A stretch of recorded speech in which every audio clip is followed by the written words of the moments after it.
This is your World War III update, a word of warning for everybody. If you go against the powers that be in any meaningful capacity, understand that someday there's going to be a military draft and you might get your number pulled. Just remember, we live in a surveillance society. Everything about us is known, and this is a note to self. On that note, let's talk about the news.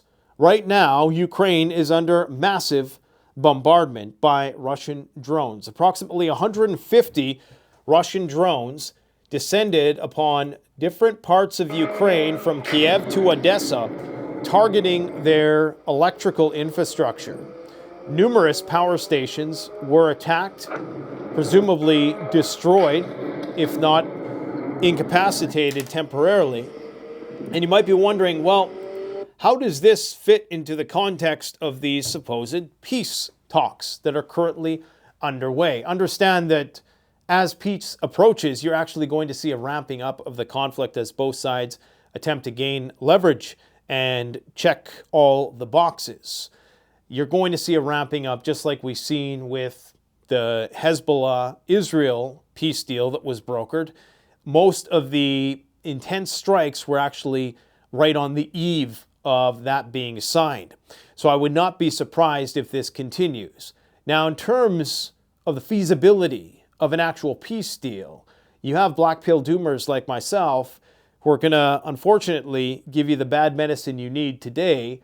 But there's a lot of people who are overly optimistic as well, and equally deluded, I would say. Yes, I can admit that I'm willing to concede, because I'm humble. I'm willing to concede that I hope I'm wrong about this, because I don't want my kids to get drafted. But judging by the way things they do in Ukraine, doesn't matter if you're over 40, over 50, over 60, they're probably going to draft us for the meat grinder first. That's what they're doing in Ukraine. They're saving the youngins for last. And honestly, if it meant me going instead of my kids, I would go in a heartbeat. But just understand that these peace talks are not all they're cracked up to be. Here's what it is in a nutshell. Okay, I'm going to give it to you in one sentence. This is a stalling tactic by the United States, an attempt to forestall the collapse of Ukraine's military using these dilatory tactics and this pomp and pageantry of the Trump administration, who are attempting to cajole Putin by, saying a bunch of nice things about him in the hopes that maybe he just turns down the heat just a little bit, because of course it's to their strategic advantage to do so. Trump and Putin are not buddies. The agenda towards the strategic defeat of Russia is bipartisan in nature, despite what any populist anomaly might lead you to believe. The Americans are ultimately strategically opposed to the Russians financially, geopolitically, and arguably even culturally to a certain extent, especially when you factor in the whole blue-haired globalist agenda, right? So this is something that's very important to keep in mind. Now, before I go deep on this particular issue, I want to present to you this. Actually, let's first check the price of gold, because that is the barometer for social chaos. And there it is, right back at record highs. They tried to slam it before the weekend, and it bounced right back in the span of a day. So the reason why we focus on gold is because gold doesn't lie. The higher the price of gold goes, the greater the likelihood of a global conflict.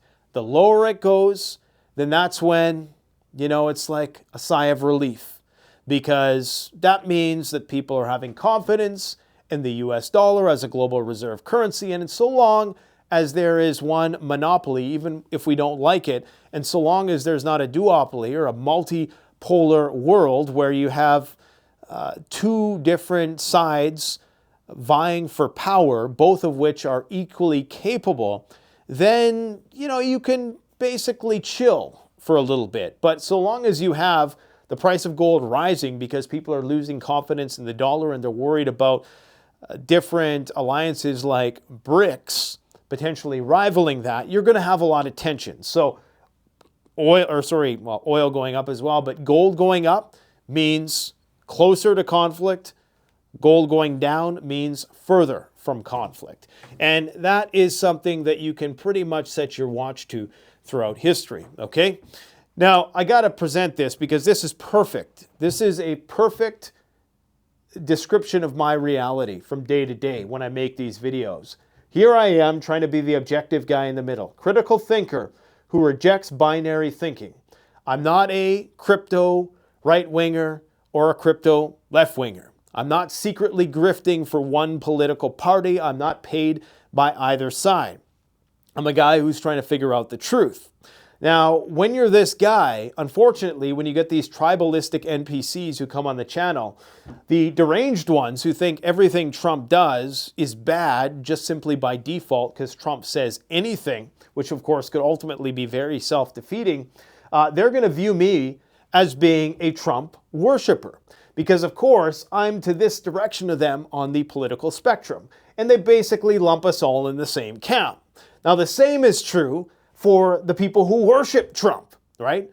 And there's an equal amount of these people, unfortunately, and these sides play off each other. So the more Trump deranged people you have, the more you get people who worship Trump, right? Because most people just for some reason, they can't have a binary thought, right? They just have to have certainty. They have to pigeonhole the other side in order to get through life. I don't know what it is. I personally, I can't relate to that because I'm a thinking person.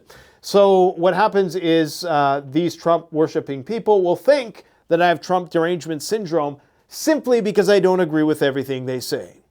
Now, if you want to understand the truth, and if you want to understand how the 0.001% of people think who run the world, they're in this camp. They might pretend to be in either side if they have no scruples. And that's what a lot of them do. That's grifting. Okay, a lot of the influencers you see on here, they know what this is about. But they grift to one side because it makes them money. If I was to go to one side or the other, I would be a lot more rich than I was right now, and I probably wouldn't get conscripted by the government. These are the people who they want to get rid of. These are the divergent thinkers. These are the A personalities that they don't want anything to do. I finished watching The Walking Dead, I told you guys, and I started watching We Are the Ones Who Live with Rick and Michonne. And in that show, basically, if you're a type A personality, they don't want you in this new megalopolis, dystopian, megalopolis that gets created after the apocalypse because you're a shit disturber. You're a leader. They don't want leaders, okay? And usually people who are a bit more ambiguous in their thinking tend to be, I'm not saying I'm more of a leader than somebody who isn't, but I'm certainly not one to easily be led, put it that way. So anyways, I just thought that was a great characterization of my experience. So now you know what I have to endure every day. So, that said, I can present this to you and you'll disregard everything I just said and either think I'm in one of those camps, deranged or worship. Because that's just the way it is, baby. Most of you, though, I love you guys. 95% of you get it at this point. I realize that. But, of course, the squeaky wheel gets the grease. Now, as I said, what is happening right now is that the United States is trying to buy time. They don't want Ukraine to lose. Trump doesn't want Ukraine to lose. And he's going to do everything to make it appear as though there's a false dichotomy between, or that there is some sort of tension between them and the Ukrainian administration. Now, there very well could be to a certain extent, but the Russians aren't going to buy this. I mean, the Russians are going to think to themselves, I mean, do they really think we're that stupid that they have spent the last 3 years trying to destroy us? In fact, they've explicitly stated that their objective is to strategically defeat Russia. And then all of a sudden, we are supposed to believe that they are ready to make up and be friends and form these economic alliances just because a populist is now in the White House, or one who claims to be or is running on that sentiment. The Russians aren't stupid. They understand exactly what is going on here. The Trump administration is attempting to cajole the Russians into perhaps lowering their defenses, but it's not going to work, right? They're attempting to be overly nice with the hopes that the Russians might slow their advance. But why would you do that when you're winning? And this is a sign that the Russians are in fact on the brink of making a major breakthrough on the front. And that's what's happening here. So the Trump administration has its own set of strategic interests that are ultimately at odds with the Russians, but they're trying to get some sort of tactical concession in the short term. Now, if it was just as easy as this was two parties and you didn't have all these intermediaries like Europe and the proxy of Ukraine involved, it might actually be easier to broker some sort of deal. But because you have all these competing set of interests, you have NATO, which of course is comprised of 32 countries with their own unique interests. Some of these intermarium countries feel as though the threat level is much higher than the ones like France and the UK, who are further away from the problem.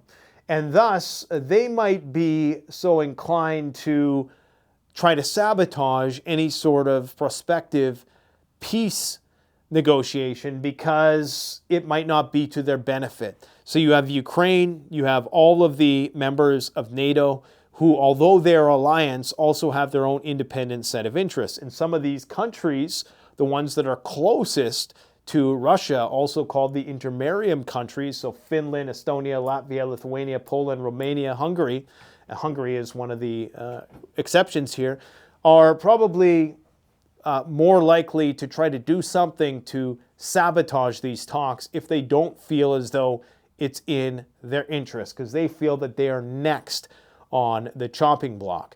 Part of the prospective peace negotiations are involving the United States leaving the Baltic countries. Now, I think that is something which is perhaps slightly being overstated in its significance, because so long as NATO is there, then Article 5 is still a thing. So if you attack Latvia and the US troops, or whatever, 1,000 of them or whatever is not there, it doesn't really make a difference in the grand scheme of things in terms of what Europe has to do in terms of mustering a response. It's going to be the same either way, and the United States, of course, is still committed to providing that overarching nuclear umbrella to Europe, who also has its own nuclear weapons that it can use in defense of the NATO alliance as a whole.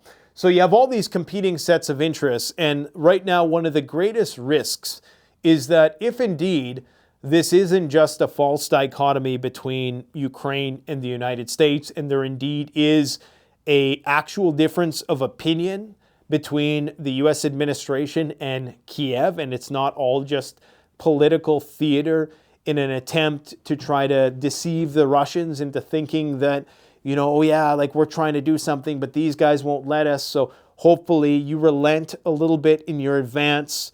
You know, and this is what the Russians are probably thinking, that they're being played, but they're going to play along with it. They're going to play dumb, right? And maybe the Americans, if they are dumb in this type of negotiation, which I'm not saying they are, you know, they might actually misread the Russians as being naive to the play here.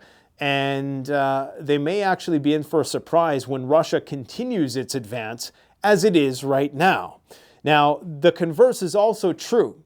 So the Ukrainians continued to bomb targets deep inside Russia. Now, this is being greenlit by the Trump administration. Obviously, otherwise, Kiev wouldn't do it.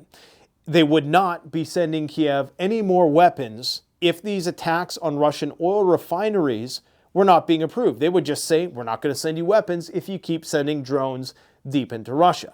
That the flow of weapons has continued tells you something.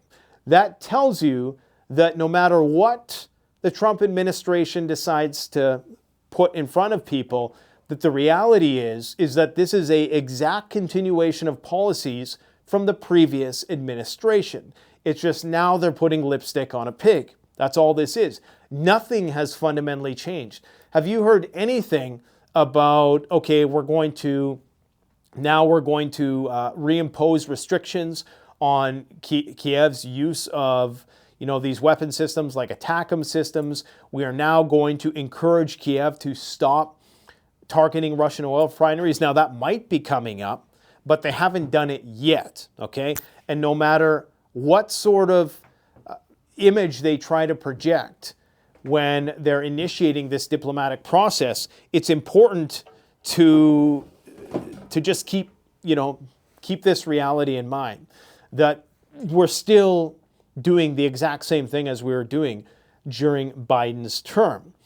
Now, as much as I want these peace talks to succeed, I also understand that there is a potential detrimental effect of prematurely initiating peace talks. And this is why I don't fault Trump for not resolving the war in 24 hours. Because, of course, not only is that just impractical, as many people suspected, but you want something that you can build a solid foundation on. The danger of entering talks too early without a plan is that you're going to create a piece of shit. Like, it's like you're going to do some work and maybe want to do some drywalling or something, and you don't do the right prep work. It's going to look like shit at the end of the day. So you want a sturdy foundation. And so if it appears as though there has been no concessions on either side, right? And obviously you have to have a situation where you can initiate talks. So you have to set up the infrastructure and the diplomatic framework so that you can negotiate at all. And it appears as though that's what we're doing. But let's hope they're not just rushing in without a plan. Because if you do that, then you may actually destroy the one chance you had to make a first impression. Because if Putin and Trump do the obligatory handshake, which they will, probably before the end of February, if not early March, and there is no plan thereafter, and this was all just to get a temporary bump in the polls for either side, because both Putin and Trump are going to benefit from that. And you're probably going to see a little boost in the markets as a result. Mind you, these markets are so erratic nowadays, it's hard to say what the result will be. But if there is no plan thereafter, then things could nosedive precipitously thereafter, compared to if there was no talks at all, if you know what I mean. So long as there is a prospect of a talk and a handshake between Trump and Putin, it's almost like holding out hope. But as soon as you have that, and then it fails after that, that's when we enter into really dark territory. Now, I don't doubt that they're going to be able to postpone the inevitable. They're probably going to be able to work something out, which is going to increasingly mirror the reality of what we're already seeing on the battlefield. It's very likely that neither side is going to get exactly what it wants. But as far as I can tell from this point forward, I have not seen one viable proposal from either side. And you have the United States, who's trying to act like some sort of mediator in this, when they were the ones who were directly funding one side of the conflict. So it's almost impossible to have a mediator. Saudi Arabia really is a good choice, although they're not actually doing any mediation of the talks. They're just kind of facilitating it all. You actually need a mediating force outside, be it the UN, possibly, even though, both sides are going to take issue with that. And it's lost a lot of legitimacy as a result of what's happened in the last few years. Of course, both Netanyahu and Vladimir Putin are considered war criminals, and at least their supporters are at odds with one another, which tells you, most people don't have faith in a lot of these international institutions anymore. So, I just think that I want to be hopeful for this, but I would not get my hopes up, because the reality remains the same. And unfortunately, what is likely to happen is that Kiev or intermarium countries, or even those who are wagging the dog in the United Kingdom, they're going to do something to continue, to make sure that this war continues, which is what they're already doing. So when I told you that Russia was attacking Ukrainian infrastructure just hours after Lavrov said, "We don't do that, we promise," Well, of course, the Ukrainians are responding in kind, but they're not only attacking Russian infrastructure. This is interesting. Ukrainian drones have attacked a pumping station responsible for transporting oil through the Caspian Pipeline Consortium. This is not a Russian asset, writes Dmitry Medvedev. The oil in this pipeline is classified as international property belonging in various proportions to multiple companies. So essentially, what they're trying to do is bite the hand that feeds as a warning shot. And remember, this is what I said with respect to Ukraine having leverage. This is why Trump is trying to make this political and hoping that he can oust Zelensky. The problem is, in order to have elections in a war zone, it's not very easy. Even though I agree that having martial law, and the same illegitimate leader representing your democracy is not a good sell, I still think it would be very challenging logistically in order to have an election during a war. Anyways, in 2024, American businesses accounted for over 40% of the Caspian Pipeline Consortium.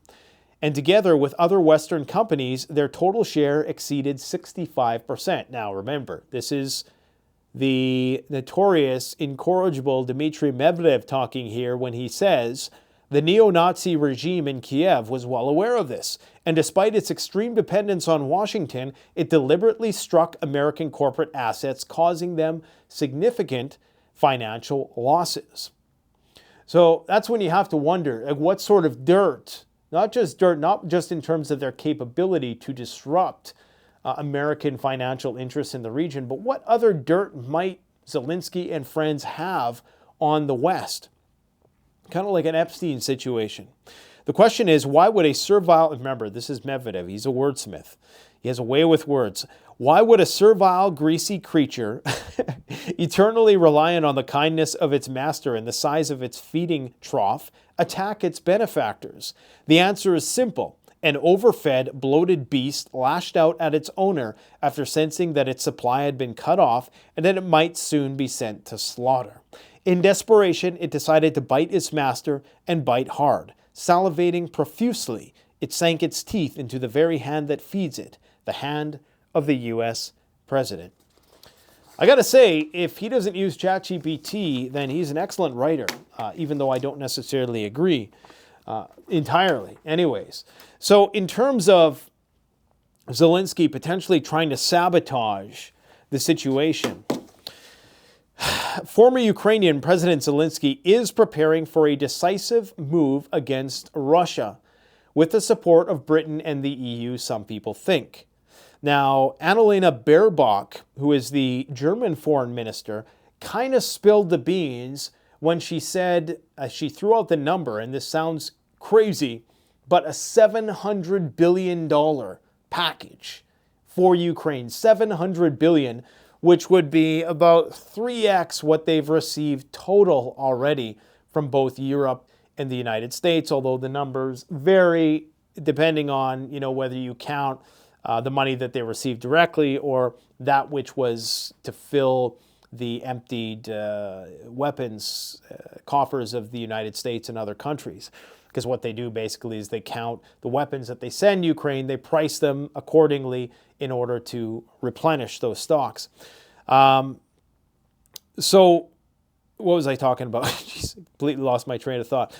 So essentially what they're trying to do is prepare a major weapons package for Ukraine and continue the war because they don't think that whatever is negotiated is going to be in their interests. As I've said in a few videos ago, the United States is in a very difficult predicament, which is why they're repatriating their gold, because they know a world war is coming. They have to spread their resources out in as efficient a way as possible so to maintain their current position as the preeminent global power.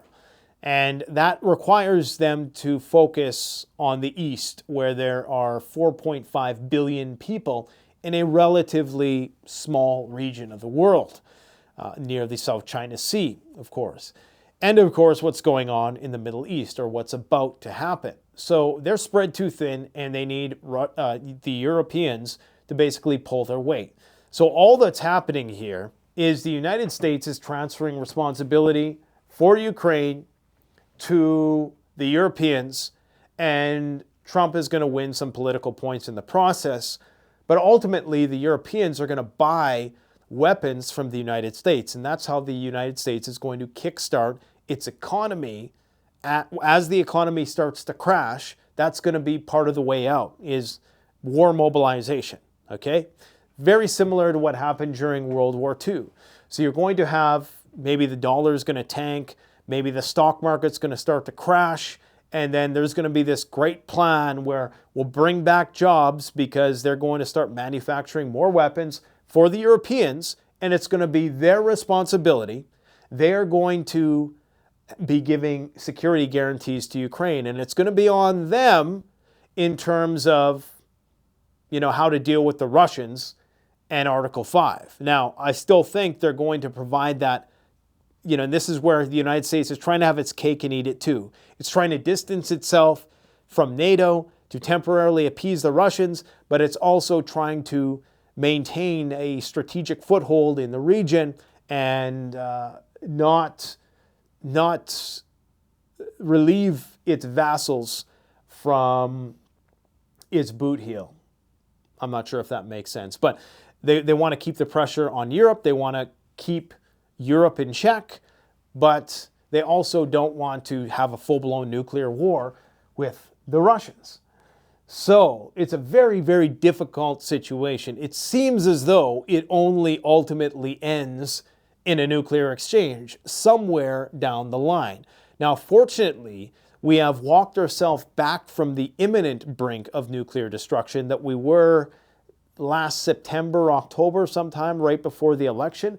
But we're not in the clear yet, not by a long shot. And as I've said, if they don't actually have any viable plan forward, and they're just doing this to kind of buy time and win a few political points, then they potentially put us in even greater danger, okay?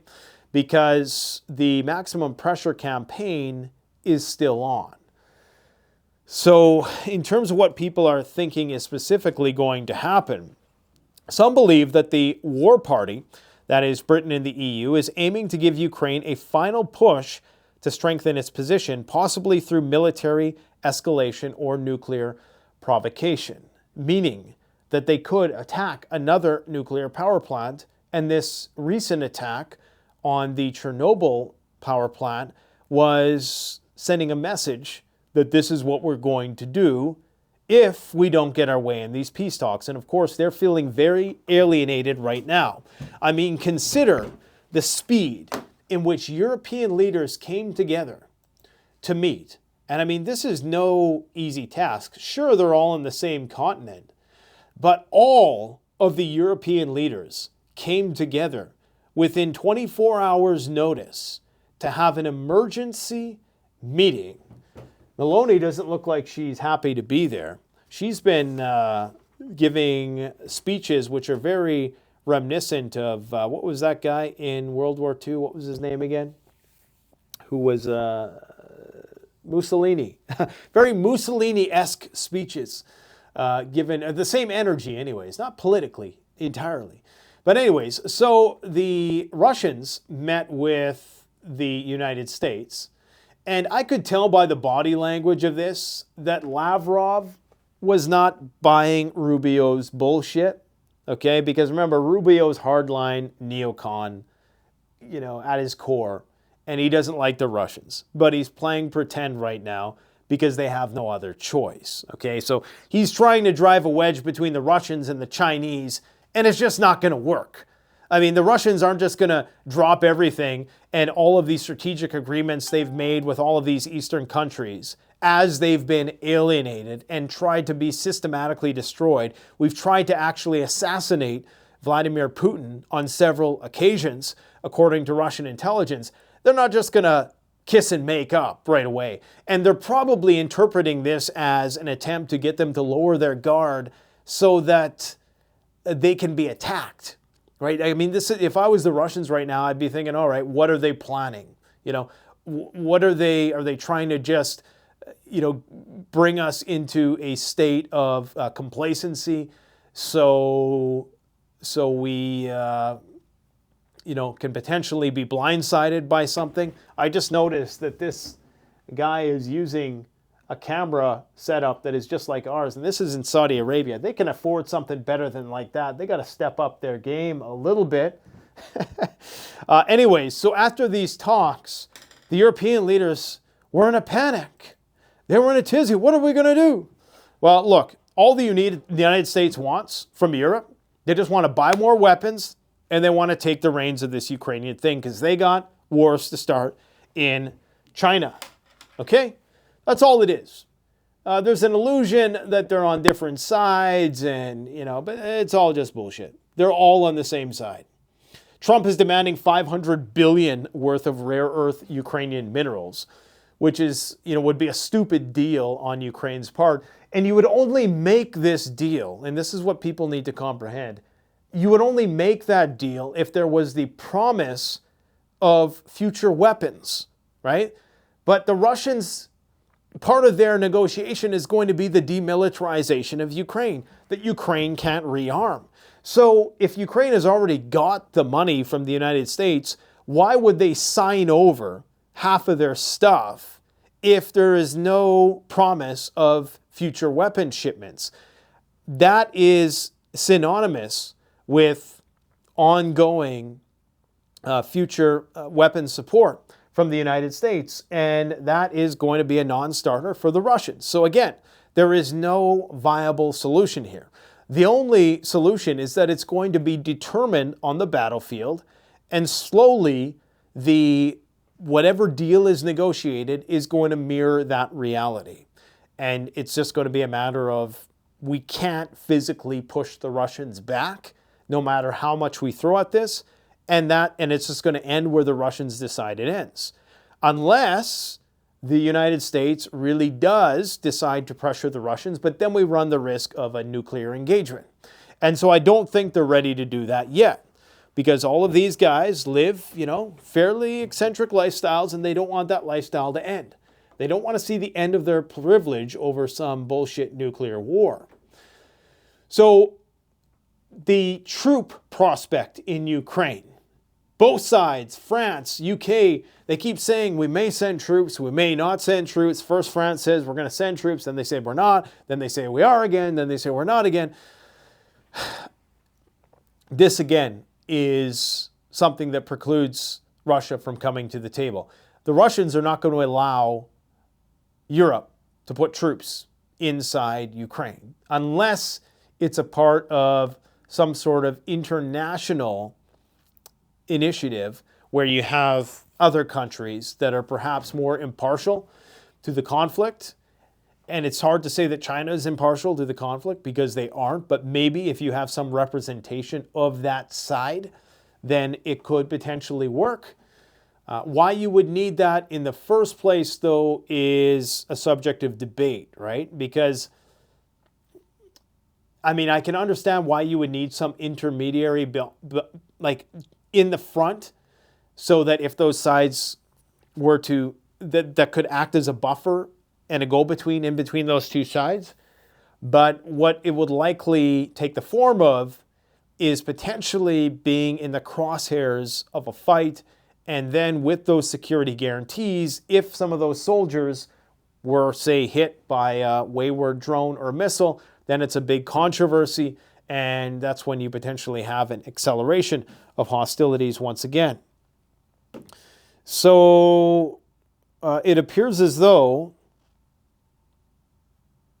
they're getting ready to do something. The consensus is on the Russian intelligence side that Ukraine is planning another large initiative somewhere, possibly in the Kursk region, to try to throw a wrench into this whole thing. So things can go off the rails real fast. I hope it doesn't amount to that, because again, when this stuff finally does ultimately materialize, my kids will be coming of age where they're going to be potentially draftable. And I'm talking, over the course of the next 10 years, I'm hoping that this can be resolved. Unfortunately, the reason why we're seeing these wars in the first place is that all wars are resource wars. There's a commodity contraction. Things are getting more expensive. They're harder to mine. They cost more to mine. And as a result of that, you have people setting their sights on new imperial horizons. So they're looking for new places to conquer. And there's not many places left to conquer that are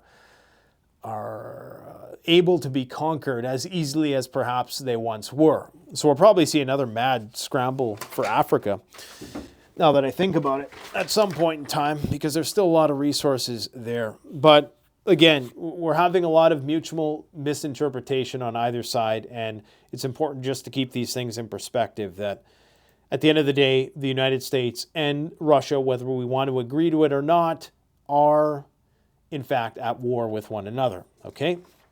Now, it is very cold in here, guys, and I'm tempted to put my winter jacket on because we had our fan go today, like the main fan that controls our boiler, or is the one where I'm not, in plumbing and heating, but it's the main fan that controls heat and distributes the fluids that go through the entire 20,000 foot complex here, square foot complex. And it is minus 40 today. Okay, this is actually the first time it's hit minus 40 where I live for a long, long time.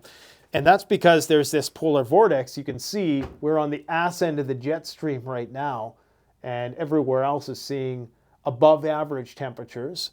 And unfortunately, right now we're seeing very, very cold temperatures. So it's hard to think clearly when it's cold. One thing is for sure, the price of gold is still going up. Look at that. What a surprise. Never could have predicted that. That's pretty much a new record high. Not intraday. Intraday has still got about $7 to go for an intraday high. But, either way, we're going to get there, unfortunately. Okay, so I might have to put my coat on. Actually, you know what? I'm going to do that right now. It's really cold in here, man. Oh, fortunately, there's some heat left in the in-floor. We're going to get this fixed tomorrow. There's an in-floor, but the forced air is pooched. The in-floor is still holding a bit of heat, but it's kind of off and on. And in a minus 40 situation, I have some plans on how I would deal with this issue if I was at home. Wood stove. We have heat pumps in the floor. We have, various ways of heating, propane, kerosene, even electric if we had to off of solar. But here in this massive warehouse that we have at CanadianPreparedness.com, unfortunately, heating a 20,000 square foot place requires a lot of BTUs that are hard to do in an emergency. I wouldn't be here in an emergency. I'd try to pack up as much shit as I could and bounce. Now, this is what Lavrov had to say about these talks, because there was a lot of misinformation circulating.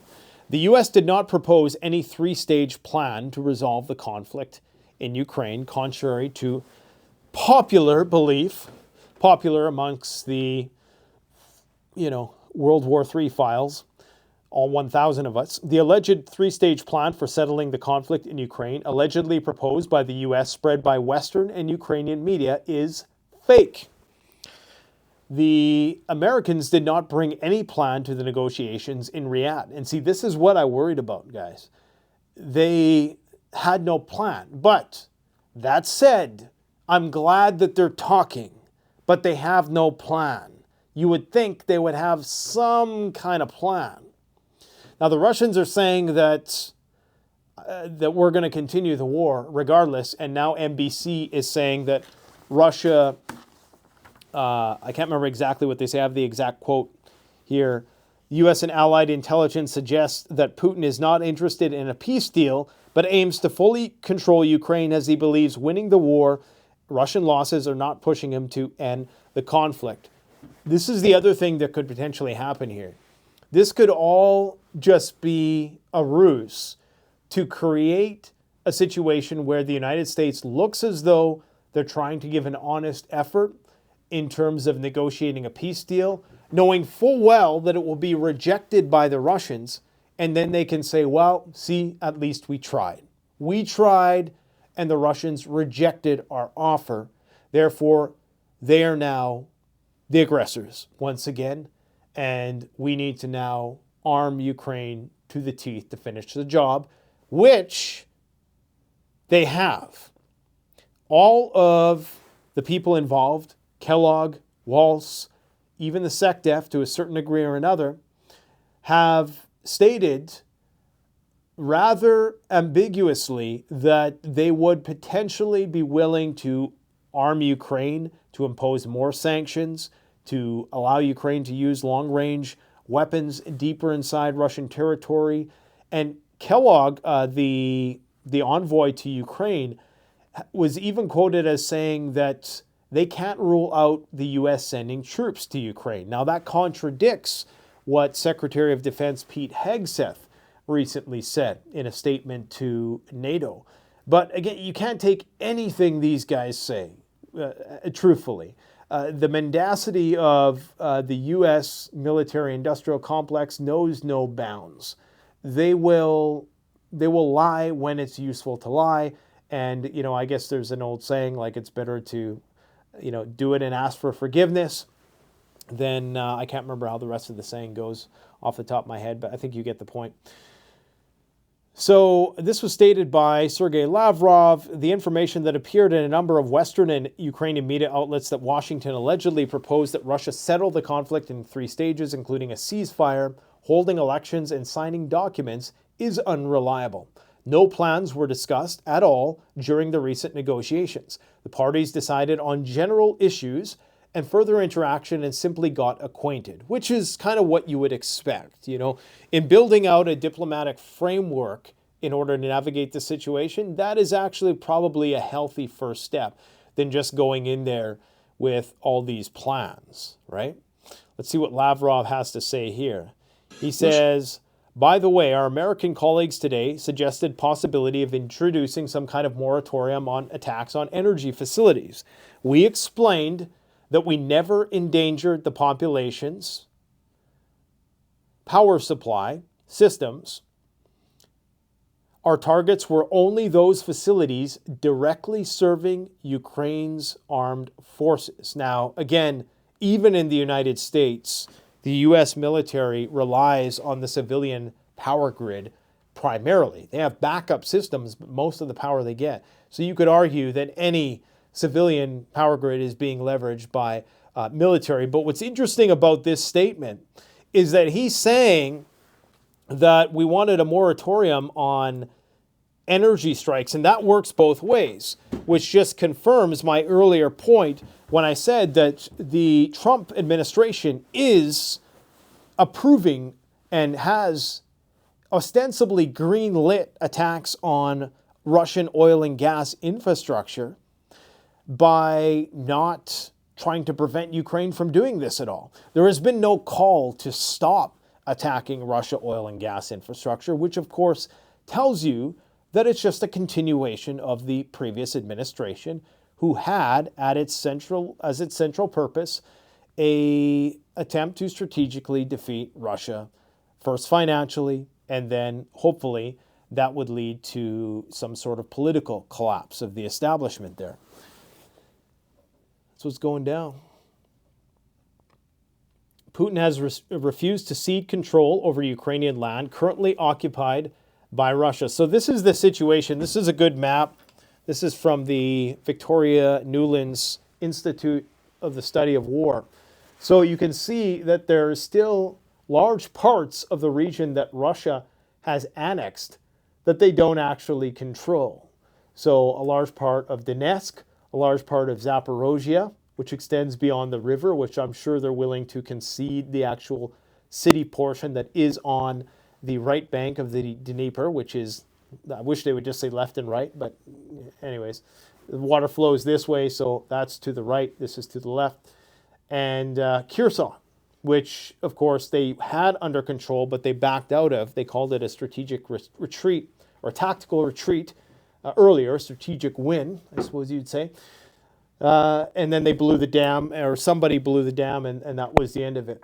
So there's still a lot of territory that they feel that they're entitled to. So the Russians still want this territory. And for them, perhaps that would be a sufficient buffer zone.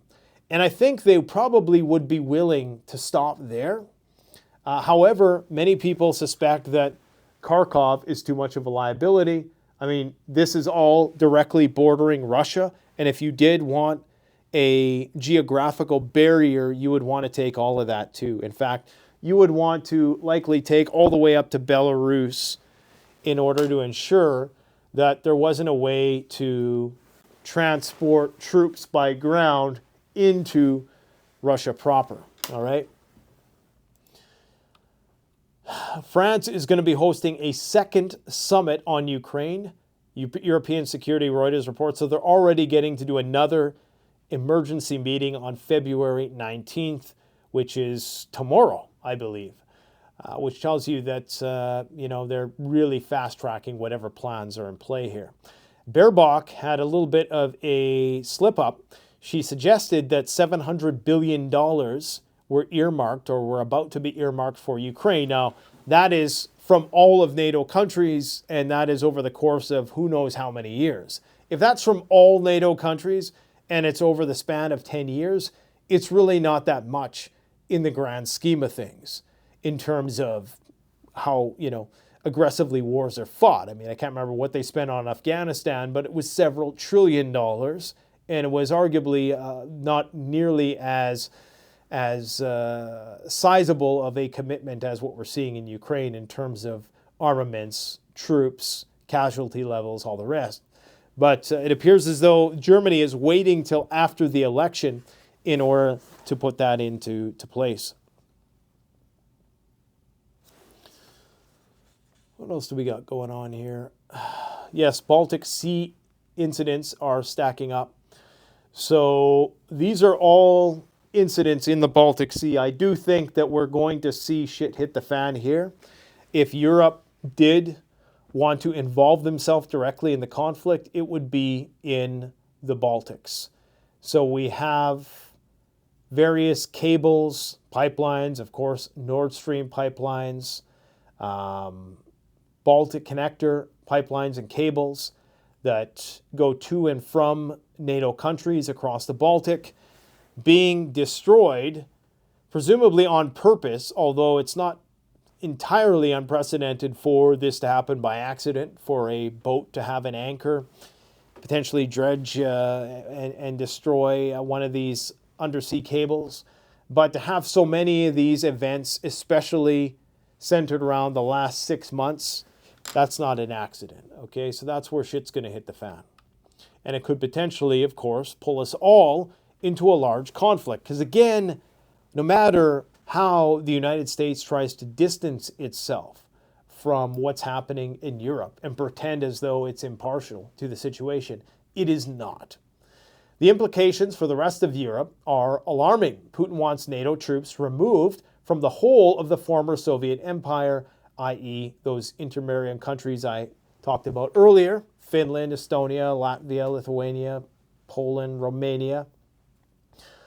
They want them removed from there, and European officials believe that Trump is likely to agree to withdraw U.S. troops from the Baltics, but not NATO troops per se, because of course NATO is comprised of 32 nations. Now the United States make up the lion's share of that, but there's nothing to say that the EU couldn't commit more. And what likely will happen is you're going to have some sort of drive, some recruitment drive, which will be centered around immigration. People will be given the opportunity to have permanent citizenship if they are in the respective countries illegally, so they can reap all the benefits of a citizen. If they were to commit themselves to a war effort, maybe for a year or two. And this is also how they're going to deal with dissidents. I think this is probably the tactic being employed in Ukraine right now. If you are a dissident voice, you're probably on the shit list, okay? And they're probably going to throw you into the meat grinder. So this is why it's important that when you speak truth to power, just understand, the commitment and the contract, the unwritten contract that you're entering into when you do that, knowing the surveillance society that we are currently in. Apparently, some U.S. officials made a quiet trip to Belarus, signaling a turn in U.S. policy. So they're trying to turn Lukashenko on Putin. Now, this again is another futile pursuit because Belarus has Russian nuclear weapons, and they're so integrated now throughout the past 3 years. Again, they're going to attempt to try to play both sides of the table here, but I don't think it's going to work. He might act as some kind of intermediary at the behest of Vladimir Putin even, and he might actually, why wouldn't you accept this removal of sanctions on your country? But you have to also ask the question, why are they doing this now? Because Belarus, I believe they produce a lot of the world's fertilizer, like 25%. And so are they expecting some global food crisis and they need to relieve pressure on the system by allowing Belarus to sell more into the system because they're anticipating perhaps an energy spike as a result of some other war somewhere? I mean, again, in the broader calculus of all of this, that's how you have to understand these things. Now, there was a oil tanker. This was off the coast of Italy. This was a Russian oil tanker that they're saying that it was likely an act of sabotage. It has a couple explosions on it, and this was one of their shadow fleets. So was this cyber? Was this actually a kinetic sabotage? So this shadow fleet that Russia has, I believe that numbers in the hundreds of these oil tankers, where it secretly tries to circumvent sanctions, is now being targeted. Okay, now not only is that obviously a potential inflection point for hostilities, it's also a major environmental hazard. So if you have this happening off, Italian coastlines, that's not going to sit too well with Italians. Again, this could be something that potentially trips Article 5. I don't think it will, but it could. Okay. Now, according to NBC News, take it for what it's worth, the U.S. and Putin, as U.S. and Putin negotiate, intel shows he's not interested in a real peace deal. Well, I'm sure if you probe into this intelligence, you'll realize that it's establishment motivated. Man, the temperature is really dropping in here. That fan stopped working probably about 5 hours ago, and it's already like 15 degrees Celsius. So we're supposed to be getting a replacement tomorrow, but thank God I got this goose down jacket. This is Outdoor Survival Canada, guys. The last jacket you'll ever own. Good to minus 40. Now, they could easily make up some bullshit and say, oh yeah, it's good to minus, 100, like some of those companies. This is real coyote fur trim. We have 800 goose down loft. Super comfortable, super warm. But even then, when you're in this environment for hours and hours, you still get cold. Plus, I'm on a calorie deficit, so I'm not getting enough calories. That's one of the great things about trying to lose weight in the winter. You just turn the heat down a little bit, and you burn a lot more calories, okay? Sorry for that sidebar. If you want one of these jackets, you know where to go, CanadianPreparedness.com. So this is one of the pumping substations that Ukraine recently targeted. I believe this is the one that went to Kazakhstan, as you can see. So this is the one that is 65% owned by the United States and Europeans. And the Ukrainians blew that up. They said, okay, you don't want to give us more money? Fafo. That's what they said. The Iranians are also getting a little antsy. They are now saying that, what are they saying exactly?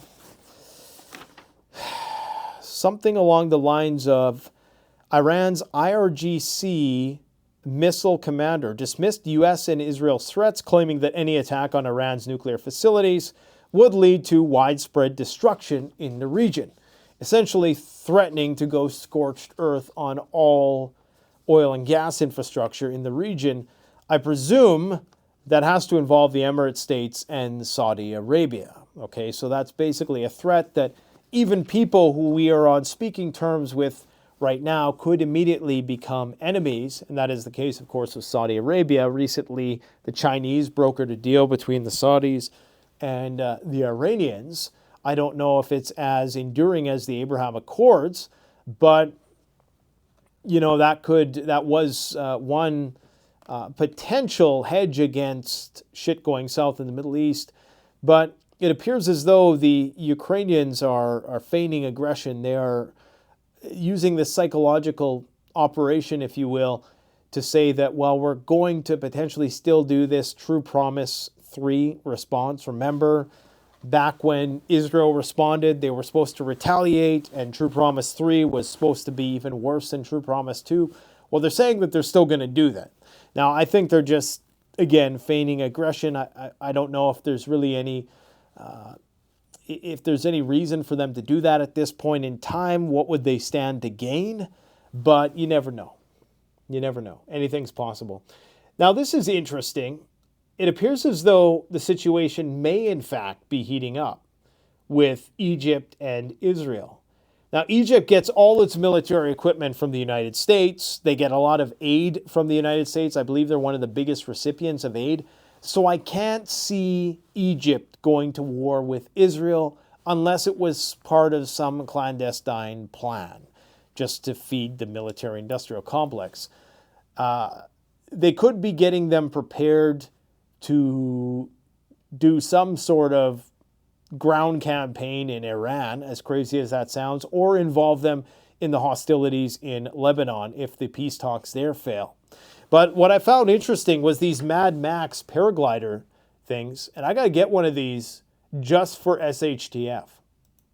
Something like this, it seems, I don't know what I'm sure you need a pilot's license, but, I've been considering some way to transport myself by air that doesn't involve a hot air balloon in such case of the apocalypse. But, of course, this makes you wonder, wait a minute, is this where Hamas got its paragliders from? You have to wonder, because this is not something you see. And, those things are getting shot down quick with modern air defense. But, Egypt likes to show off. It's hard to say how they will actually fare. They have a much more formidable military than they did during the Six-Day War.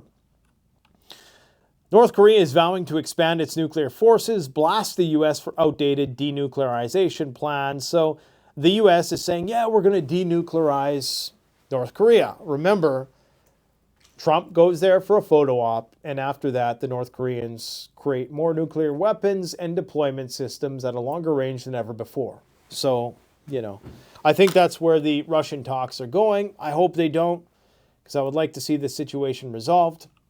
The Chinese have responded to the U.S.'s removal of the wording in the U.S. relations with Taiwan on the State Department website. So they changed it to the United States' approach to Taiwan has remained consistent across decades and administrations. The United States has a long-standing One China policy, which is guided by the Taiwan Relations Act, the 3 joint communiques, and the 6 assurances. We continue to have an abiding interest in peace and stability across the Taiwan Strait. We oppose any unilateral changes to the status quo from either side, which is a message to China. We expect cross-strait differences to be resolved by peaceful means, free from coercion in a manner acceptable to both sides of the strait. And I believe, where was it here? They referred to Taiwan as, they loosely referred to them as an independent nation. I can't remember where that is in the wording. My brain is cold right now. But anyways, the U.S. State Department removed the words, "We do not support Taiwanese independence."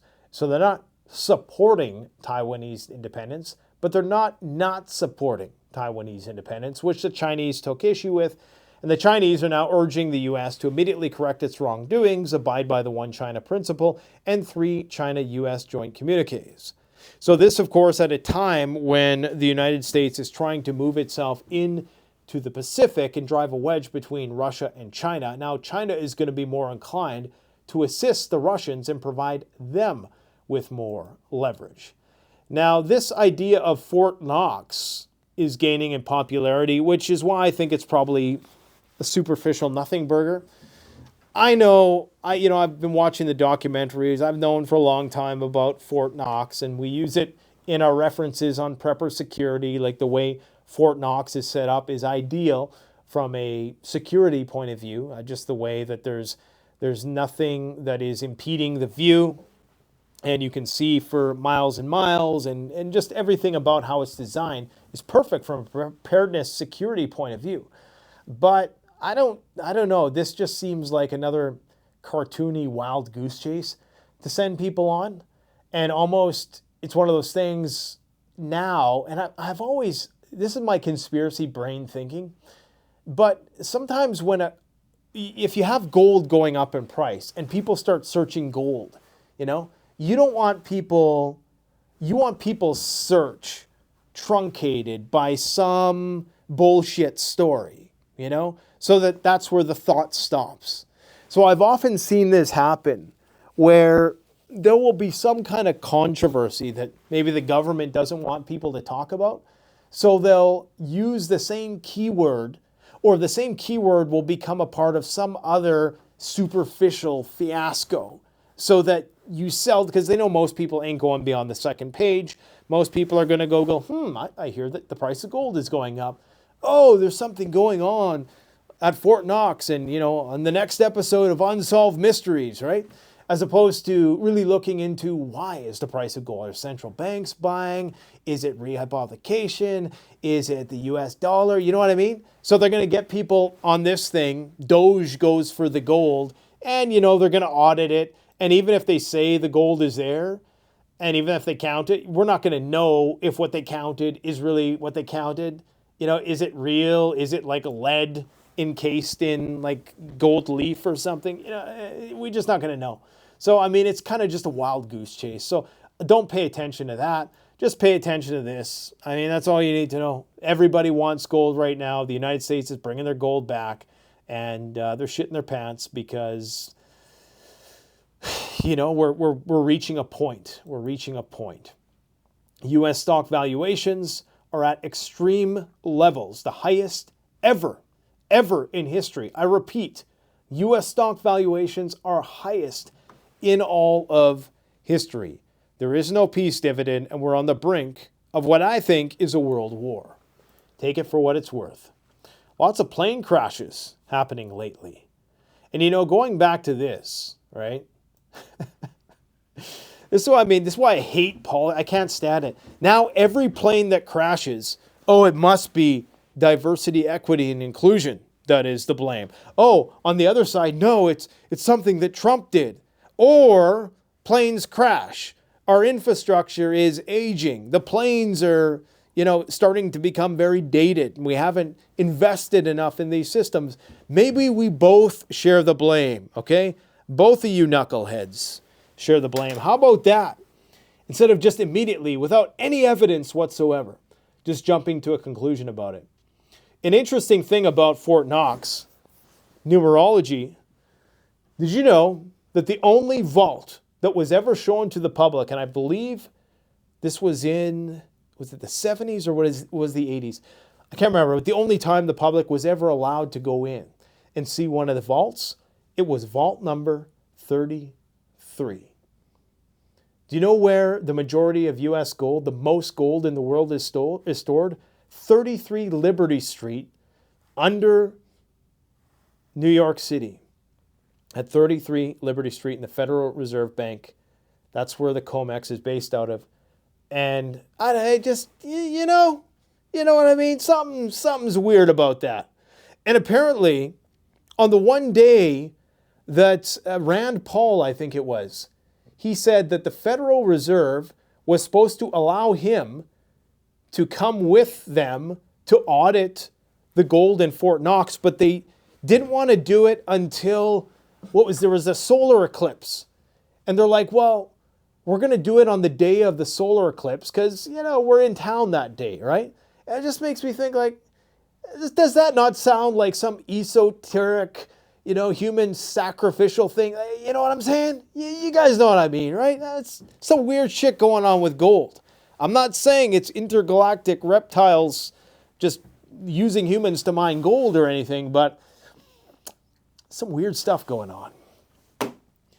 Gold is just one of those things. Gold is what shrouds quantum computers. Isn't that incredible?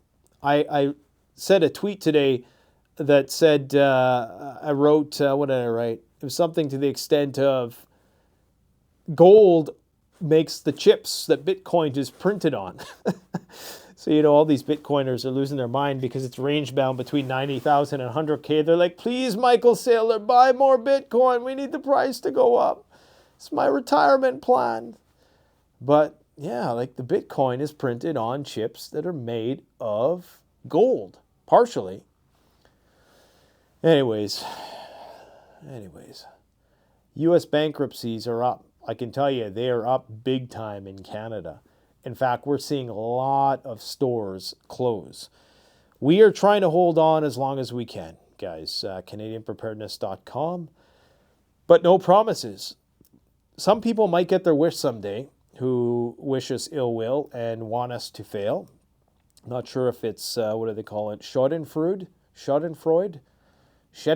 or whatever that is, where you gain pleasure from watching people fail because it makes you feel better about yourself. I'm not sure if it's that or they just secretly only want one corporation to have a monopoly over the entire retail sector, Amazon. Because that's what you're going to get. You're going to have Amazon, Costco, and Walmart. And that's it. And then when you only have those three companies, that's when they start raising prices because there's no competition. So just remember that. So this is Brink's Depository Gold Stocks. So you can see that somebody's buying gold. We don't know who, but somebody's buying a lot of gold. Okay, and as such, the cost of custody is increasing, and it's harder and harder for people to get their gold because people are concerned that the LMBA, I believe it's called, does not have the gold in its possession, and there's a bit of a bank run on gold. You can see here, you can possibly see that it's spiked just in 2025. Somebody knows something. Why are they bringing back 13 million ounces of gold out of the blue, down from like 2 million ounces? Something that doesn't seem right. These are levels not seen since COVID. Why is that happening? Somebody knows something. I mean, that just doesn't happen, okay? So it makes me wonder, are they really worried about a major world war? Are they really going to do some crazy shit? Like, are they going to actually do a decapitation strike on Russia? And all of this is just an attempt to try to, keep the Russians lulled into submission while they see through the final part of this plan. I don't know. The Argentinian stock market is collapsing. Milei recently rugged. He made his own coin. That crazy eccentric president. You give these guys enough rope, they're always going to hang themselves, man. They're always going to that's why I say just like let Elon do this, crazy shit. If you don't agree, if you think someone's doing some crazy shit, just let them run riot because they're eventually going to fuck themselves. That's ultimately, it's easy to get enraged at some of these things. And at the same time, some of the things that they're doing is good, right? But there's a lot of misinformation right now. So just try to be the critical thinker in the middle, if at all possible. I know it's hard.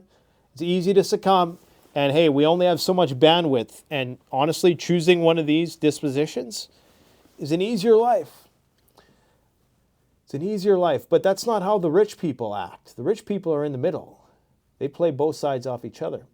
Now that asteroid keeps getting closer. Now it's 3.1%, up from 2.5%. Originally, it was less than 1%. Then they said it was like 1 point something percent. Then they said it was 2.6%.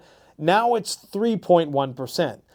So they're slowly upping the ante here. It makes me wonder it makes me wonder what this is all about. Is there some ulterior motive? Is this the next COVID scare? Or is this actually worse than they're saying, and they're trying to acclimatize us to what's coming? Is this justification to put more funding into SpaceX? There's all kinds of ulterior motives potentially. They're saying it's going to hit in the equator somewhere. So somewhere between Mumbai and Lagos, potentially densely populated regions, all right? And who knows how this could disrupt things. If this actually does hit a city with a force of what they're saying is 500 Hiroshima bombs, 8 megatons, I believe, which is roughly more or less, the explosive power of an 8 megaton bomb, which is close to one of the biggest ones the United States ever did, which I believe was Casa Bravo, which was 10 or was it 20? I can't remember. But this might be even worse, in terms of the actual effect of it all, right? Like a nuke, like a 8 megaton nuke, even though it's 500 times bigger than Hiroshima, is not going to have a blast radius 500 times the size. It just means that, in the epicenter, it's going to be 500 times worse. And yes, it's going to have a bigger footprint, but this could in fact have an even bigger, residual effect. Nobody knows really what the effects of these craters are going to be. How far is it going to kick up dust? Is it going to alter, the jet stream? Is it going to kick ash up into the air or dirt and debris up into the air and block the sunlight? Like, you just never know, right? So, there's all kinds of reasons to prep for this. You can't really prep for it except strategic relocation. And we're not going to know probably until the day approaches exactly where it's going to fall. Man, I've been talking for a while, haven't I? 111 minutes. Oh yeah, the Elon Musk thing. It is what it is. I get it. Don't hate the player, hate the game, right? The guy is trying to spread his seed in multiple places. A lot of conservatives are going to take issue with this because, of course, part of the problem, arguably, in our society is fatherless parents.